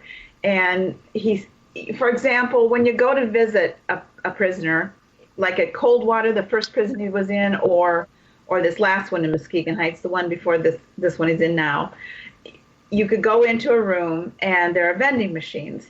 And they have sandwiches and desserts and chips and fruit and, good and bad stuff. Good, but at least decent food, and microwaves that if you get a sandwich that needs to be heated up, you can heat it up for him. And it's not dirty food, it's sanitary. So you always bring quarters and you get him some food because he that's his meal for the day. He eats, at least he knows he gets some good food. And now, the new prison where he's in, they have vending machines, but they're only chips and junk food, just some junk food, no microwaves, no sandwiches, nothing like that. It's cold. When he called me yesterday, it's very cold here in Wisconsin, Michigan, the Midwest. We're getting plummeted with frigid air and snow and ice. And he told me that they don't really have the heat on. I mean, they might have it on a little bit, but you can't tell it. And they give you a thin blanket. They have them wearing, just these thin jumpsuits. And he said that the prison seems to think the bodies will create heat, and that's all you're in prison, so that's all you need. And even if a person is guilty and is in prison, you still need to conduct yourself for human rights. You still have to follow human rights and dignity for people. And that's taken away of everyone in prison. And of course, we know so many people are political prisoners, and many are innocent, where we learn every day of men and women who were in there for years and have been proven by DNA to be innocent. So Pinckney is fighting now on, he wherever he goes, he fights for justice for everybody. It's not just him. And that's the thing that he wants us to really realize, is that he's not even, he's supposed to be here for some reason. He doesn't say what he thinks. He believes, okay, I'm supposed to be in prison for some reason, and I'm going to get through this. I'm taking it a day at a time. But I have to keep fighting. And when he gets out, he's ready to hit the ground running, because there are so many injustices. And we look around the country right now, Ed, like what's going on in North Carolina. Yeah. Have you heard? Yeah. Outrageous. That's outrageous. And, Wisconsin, I could give you some examples there. The states are, there's so much going on that there are violations. The protesters are being arrested, and journalists being arrested for just trying to report the news. These are things that Pinckney warned us about several years ago. And I have videos. Anybody can go to the internet and put in his name. You'll get videos, and he's talking about how horrible the emergency manager law is, and the fascism that really is creeping in, and it's been coming on us for decades, and now we're just really feeling it. And that he thinks Michigan was the training ground to see what they could get away with. And he wants to see everyone band together, because he always says there's more of us than there are of them, and we've got to fight for our freedom and justice, because it's being taken away. He always says we cannot sit idly by watching and thinking we'll be okay, because the scales of justice aren't there for us any longer. We have to do some fighting. So that's his message always. And there are a couple things I wanted to make sure I also told you about. There's a book out, and I don't know if you know about this, but it's called Soldier of Truth. Yes. And it was written by Philip Bassett, who became his friend several years ago. He's an activist, and it's a very simply written book. It's quick to read, but it gives his perspective of personally getting to know Reverend Pinckney, and then talking about what he's gone through with this trial and what's happening now. And I encourage everyone to go to Amazon.com and buy it. It's like $10. $1 goes to his legal defense fund for every book you purchase. And if you would, just buy one and pass it around and let all your friends read it. It's a quick read, and it's eye-opening. You can go to bhbanco.org also and read about it, a little bit about the Soldier of Truth, and find out how to purchase it if you want. So that's really important, that Soldier of Truth, I think, for everyone to read. And then also, we have a holiday campaign going on. Let me interrupt you for 1 second, because Soldier of Truth, we have a link to that in the Opperman Report bookstore at oppermanreport.com. And also, I don't know if you know this, but on oppermanreport.com, we have a link there, Free Reverend Pinckney, that goes straight to bhbanco.org. I didn't know that. Now that you say that, I remember that you have that. Yes. Oh, yeah. Thank you. And you know what? Not a month goes by that we don't get an email or some kind of a message on Facebook or YouTube or something asking about, what's going on with Reverend Pinckney. So people are, thank God for that. People are becoming aware. Now, and on Twitter, if you go to Free Rev Pinckney, it's amazing. People will see a tweet and look into it and say, "Oh my gosh, I had no idea." And then they'll spread the word. So that's also a good way if your listeners want to kind of keep on updates and see what's going on. There are lots of pictures and images and and information there. You can go to the Twitter is a very good way to spread the word. But there's also a holiday campaign going on, and a writing campaign. He loves getting cards or letters, and it gives him, I think, words of support and encouragement. He knows that people are still thinking about him, praying for him, and are still agreeing with him and know his story. And so, like for his birthday in October, he turned 68. He got almost 250 cards from around the world. So this also sends a message to the prison system and the guards, everybody around him, that this man's got some following. Also, did you know that Ajamu Baraka, the vice president candidate for the Green Party, visited him in October? I did see that. Now how did that go? That was great. That was great. I mean, I was just really pleased with that. We just contacted, Reverend Pinckney's been a member of the Green Party. He ran for Congress himself from prison when they tried this before, and he was in prison a few months. He got 6,000 votes from prison as a Green Party candidate in Michigan. And he knows Dr. Stein very well, and they're good friends. He knows Sherry Hunkala. He did not know Mr. Baraka, but we approached Dr. Stein, and she couldn't do it, but she set it up, and she talked to us, and I met Ajamu Baraka when he came to Madison, Wisconsin, and talked to him about it. So I knew he was determined to get there, and he did it. He went to Detroit and gave a speech, and he went to, I think, Flint or somewhere else and gave a speech, and then on his, he just kind of traveled across the state. And the prison, he was in Muskegon Heights at the time, and the prison really, Reverend Pinckney said, put out the red carpet. Everyone was excited that Mr. Baraka was coming to the prison, and he was treated with respect by everyone. And the inmates were excited, and he had a private meeting. Reverend Pinckney and Ajamu Baraka had a private meeting at the prison, and there was some press, so. Of course, Reverend Pinckney want as much press as you can get, and when he's in Marquette, he got press. He got in trouble because he got so much press, and but he won't stop. So that was really exciting. Did Mr. Baraka bring quarters so that he could get some stuff from Michigan? I don't think so. Yeah, you gotta bring the quarters, man. No one forgives that. It doesn't matter if you're running for vice president. You don't bring the quarters. That's right.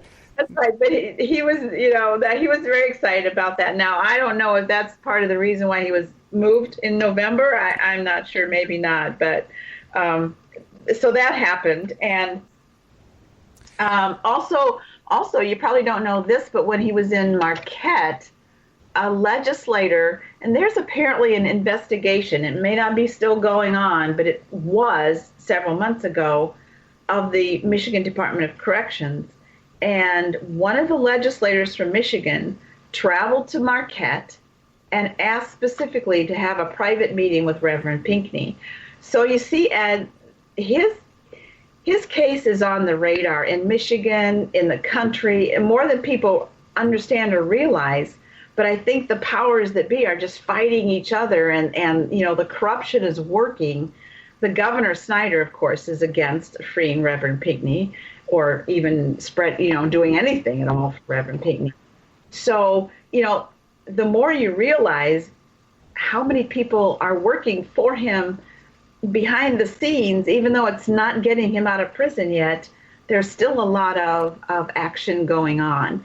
So we just keep plugging away and praying that he's going to get out in June at the minimum sentence that he's been given. So he could be out in 6 months then, this June coming up, 2017. Yes, June coming up. That will be 2.5 years. That'll be the two. See, he was sentenced 2.5 to 10 years. Right, all right. And I don't know all of the, so I don't know all of the requirements, but Reverend Pinckney always says, I'm planning on getting out of here in June. Okay. And he's taking it day by day and, keeping a low profile and not making, give them any reason at all to have some disciplinary action on him or, cause any problems for him, because 2.5 years is long enough. Now, you were saying that one of the issues he wanted to get out is that this can happen to anyone. This can happen to any one of us. Now, okay, and he's right. And this summer, when we were trying to get Jill Stein on the ballot here in Nevada, because she wasn't even allowed to be on the ballot, okay? I know. And we went out, we were collecting signatures. I did it myself. My daughter came with me, and I helped other people, gave them the forms, and showed them how to do it. And I always told them, I said, listen, you got to really be careful with this because we're targets. And I got a friend who's in prison. They gave him 2 to 10 over 4 little dates. Mm-hmm. Just yesterday, they charged a man here in Nevada with 15 felony counts of bogus signatures on his Ronaldo Johnson.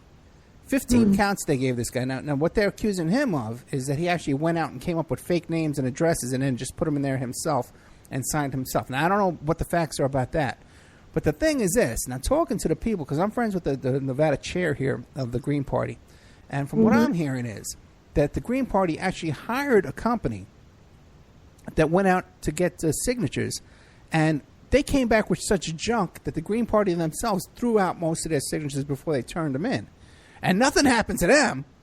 They got nothing happened to them. No one's arresting them or anything like that. But there's one guy here who's a zealous advocate for Jill Stein. He's charged with 15 felonies. So this can happen to any one of us who stick our neck out and try and get a little bit active here. Yes. Yes.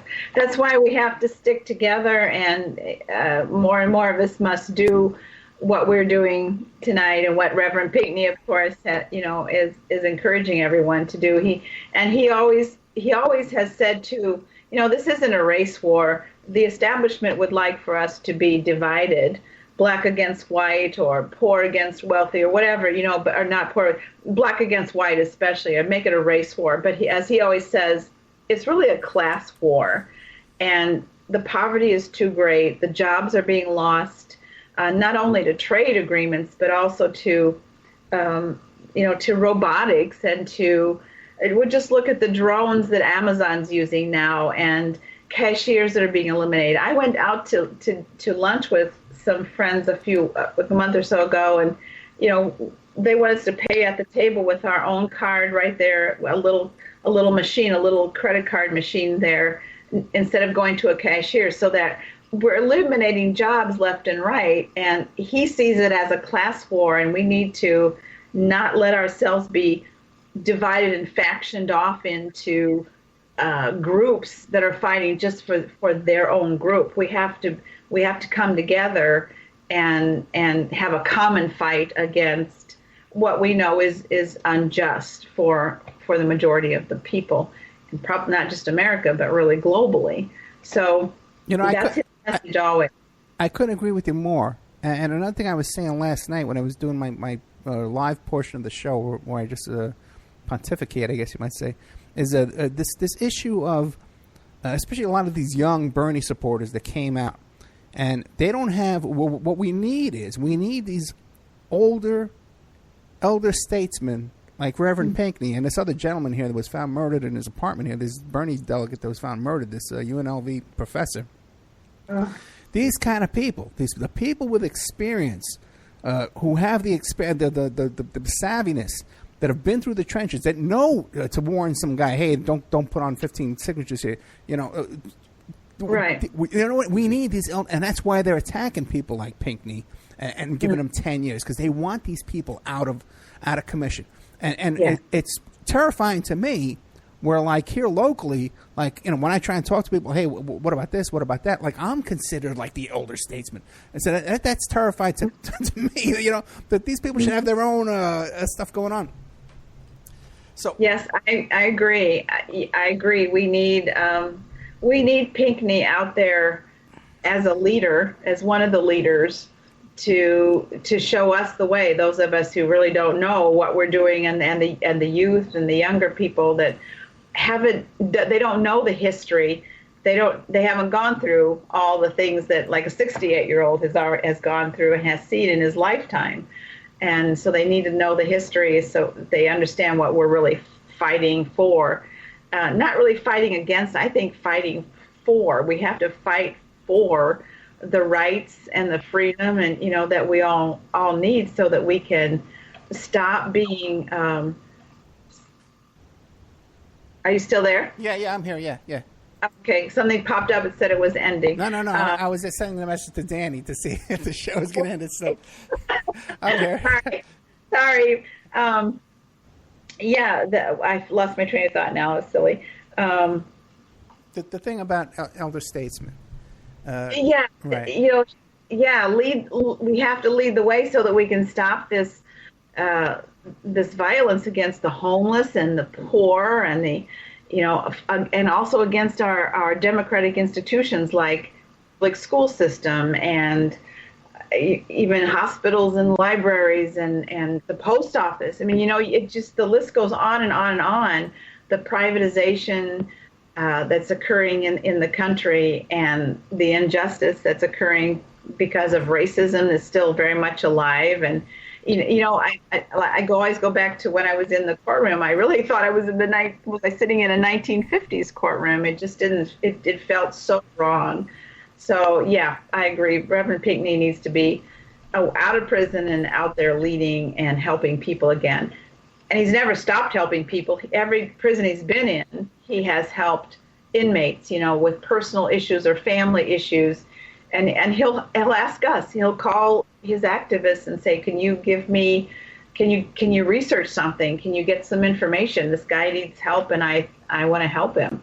And so he never stops. He's an energizer bunny, like that Energizer bunny. Just no matter where he is, he just keeps going and going and going. So if you and your listeners can help him out by sending him a card, and also he's asked for this. You won't believe it. He wants, if everybody could send him 3 or 4 sheets of lined blank white paper for him to write his blogs on. He is so angry that the prison takes so much money, and not only from prisoners, but from the taxpayers, really. And so he's determined not to give them any money if he can. So if we can help him out with paper, and I sent him some. I sent him a Christmas card last week and put some paper in it, and he said, "Yep, got it, thank you. I'm writing an article right now." So he's always doing, always thinking, always going.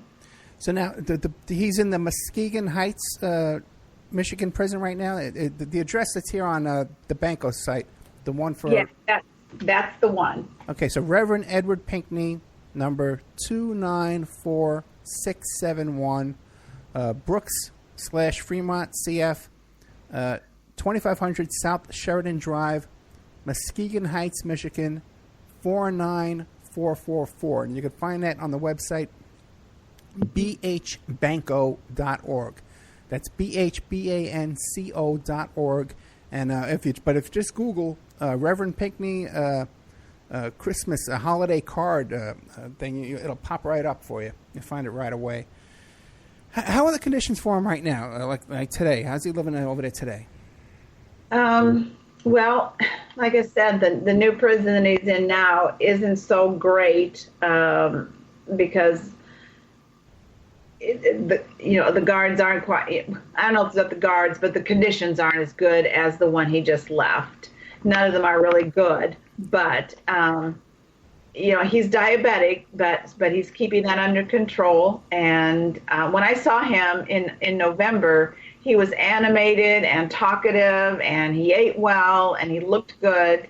So I know he's hanging on the hope of the next 6 months in June, getting out of there. So he's doing the best he can. He always says, "I'm just taking it day by day." Staying out of everybody's way. And the violence in the prisons, he said, really is encouraged so much by the prison officials. And it's the inmates that get violent. And of course, sometimes it's the inmates who have been there a long time, and, they feel some sense of ownership. It's all they have. And many of them don't have visitors like he does, at least. And so, he's seeing a lot of things and experiencing from inmates, from guards, from the warden, and it's a real eye opener for him. Some of the things that he's told us about seeing and experiencing in the prison system. So I'm sure he'll be enlightening everybody on many details when he's out. And he's writing his blogs and giving his speeches and probably getting his own radio show back, and probably calling into shows like yours on a regular basis again. Oh, yeah. As soon as he's out, I can get him a show on several stations in 5 minutes the first day he's out. There's no doubt about that. Now, What about, I know he was having problems with a certain corrections officer at a previous prison. So now that's all solved, right? We have any problem with that anymore? That was Marquette. Right. Marquette, that was where they would do things like shine this bright light in his face in the middle of the night, like every hour, to wake him up, or they'd call him on the PA system to come somewhere, and he'd go there, and they'd say, "Never mind, go back to where you were." The food was horrible. The weather, I think it was the worst there of any place. Just a lot of intimidation. And they would write up, that's where they wrote up all those tickets, like for having the Bible on his bed or having too much legal material, just any little thing. That's where he also told me, he said when he was walking down the hall, he would, if a guard was coming toward him, he would press himself against the wall so that he would not, there's no possibility of brushing against the guard, because that would cause an issue for him. If a guard, they would accuse him of touching the guard. Marquette is where he saw one young man was thrown through a window by a guard, and the inmate was already handcuffed when he threw him through the window. And then they put him in. They took him to the hospital. Then they brought him back and said he was on suicide watch. So Marquette, there were several inmates that died. There were fights that broke out. And, he always talks about this too, that there will be a guard for like 80 inmates. He said, "Polly, if something happened, if a group of inmates started a fight, what could one guard do? You couldn't, there's no way. So there's the prisons, he doesn't think they are staffed well. They want to save money, so they don't staff them well. And at Marquette, the guards would just sit around looking at the internet all the time. Mm-hmm. And there was a lot of contraband being brought in by the guards. It just goes on and on. Marquette was probably one of the worst that he's been in. Well, and then this one he's in, he said actually is just like Marquette, maybe even worse in some ways. But he's not talking about it much. I think he's just trying, for one thing, he doesn't want to worry his wife, especially, and I think he just wants to get through every day closer and closer to that June date when he can hopefully be released. We got less than a minute left. What do you want to leave us with? Oh gosh, everybody, please go to bhbanco.org, go to @FreeRevPinckney on Twitter, go to Ed's site where you can find links, get the Soldier of Truth book and pass it around. It's very worth a quick read. Be a nice Christmas gift for any social justice warrior you might have in your family. And send him a card, a note, anything to keep his spirits up and and let him know we're all thinking about him. Right, and include some lined legal paper in there too. See, that's what, so And yeah, that the that'd be system great. don't get any of his money there. Now, what about there was a time too? His money. There was a time too when people wanted to send him money. He said, "Stop sending me money because I'm not getting it. Don't put any money in my prison account." Oh no, you can't do that. He has an account that a little bit, but that can be put in there. But his wife needs to do that, and he doesn't really want to spend money in the prison anyway. So gotcha. He doesn't even go. He goes to the cafeteria or wherever they call it, the mess hall, whatever they call it, and he swipes his card and gets the food. I guess he would swipe his card, but he doesn't eat it. So now he's not even doing that. So they don't even get credit for a meal.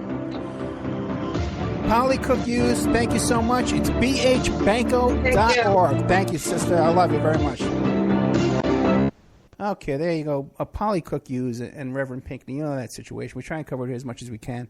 God bless Reverend Pinckney. He needs your prayers as well.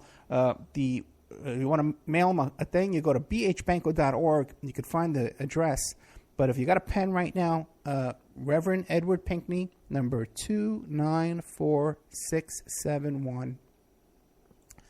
Brooks/Fremont, CF, 2500 South Sheridan Drive, Muskegon Heights, Michigan, 49444. I'll put that address for you, too, in the YouTube and in the Spreaker comments. I'm putting it there right now, so you can go find it on Spreaker. If you're looking for this, you listen to it on another station, just go to Opperman Report Spreaker channel. You can find it there. Hey, by the way, too, guys, do me a favor. Go to my YouTube. If you're listening on one of the stations, we need more YouTube subscribers and views and stuff like that. The YouTube is Ed Opperman. Just go find a YouTube. And also on Spreaker, go to Spreaker.com, Spreaker.com.